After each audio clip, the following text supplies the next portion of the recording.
Let me tell you about the very first time that I was hypnotized and how the session structure left me feeling like hypnosis didn't work. Well, you see, we're still way back in the 90s. It's 1996. I'm in my late 20s. I've just qualified as a professional hypnotherapist, but I haven't started working with clients yet. I'm still working as a PA. But my boss had offered to hypnotize me. And reluctantly, I agreed, but given that he was the guy who was paying my wages, I complied and I sat down in the big, comfortable reclining chair, ready to experience hypnosis.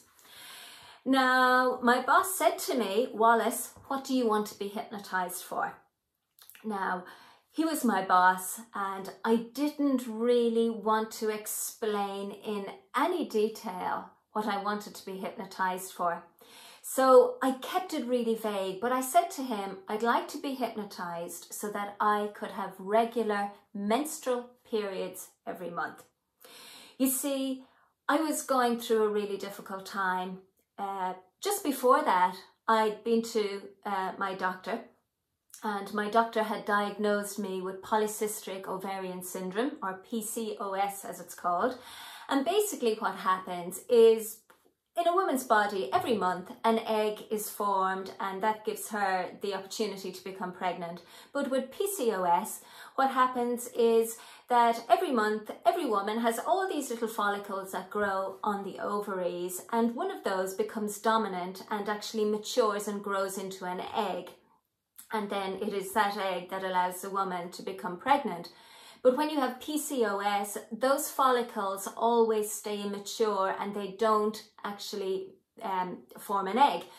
And one of the side effects of PCOS, or a big side effect for me, was that I just didn't get regular periods. Now, I didn't want to explain this to my boss, so I said I would like to be hypnotized so I got regular periods, because if I had regular periods, that would mean that it was highly likely that my ovaries were producing an egg. Anyway, sorry to give you all that personal information, but that's what I asked for. So Robert took me through the typical hypnotherapy session. So he did some suggestibility tests with me, such as, you know, the metal and magnet, which is an authoritative one, and he did a permissive one with me. And that was okay. I was kind of used to those things. I was familiar with those from my training, and that was fine. And the next thing he did then was he did an eye fixation technique to amplify suggestion. You'll know this because I teach this in a free course. So if you haven't signed up for that free course, make sure that you do. So he did the eye fixation and he closed my eyes down manually like so.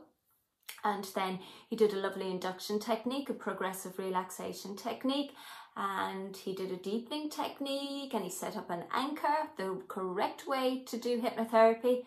And then he said to me that he did what we call a hypnotic convincer.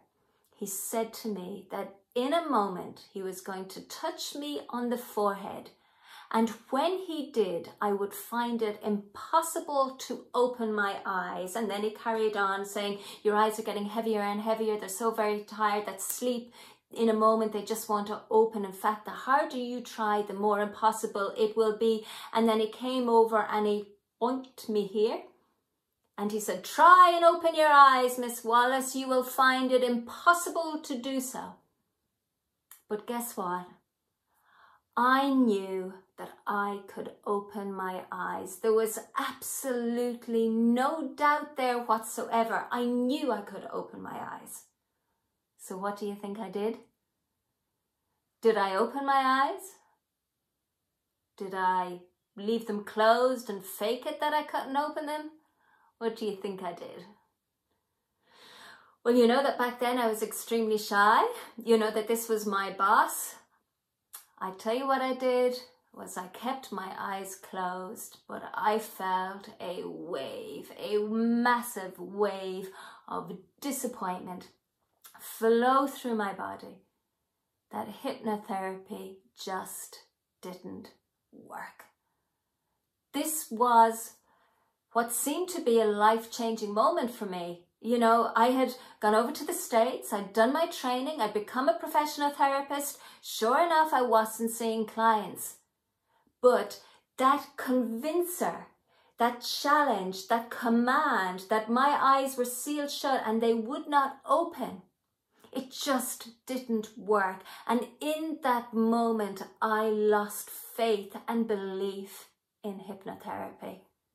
Now, because I didn't open my eyes, Robert carried on with the session and he gave me some amazingly good but very simple suggestions around the fact that every month from that moment on that I would have a menstrual period.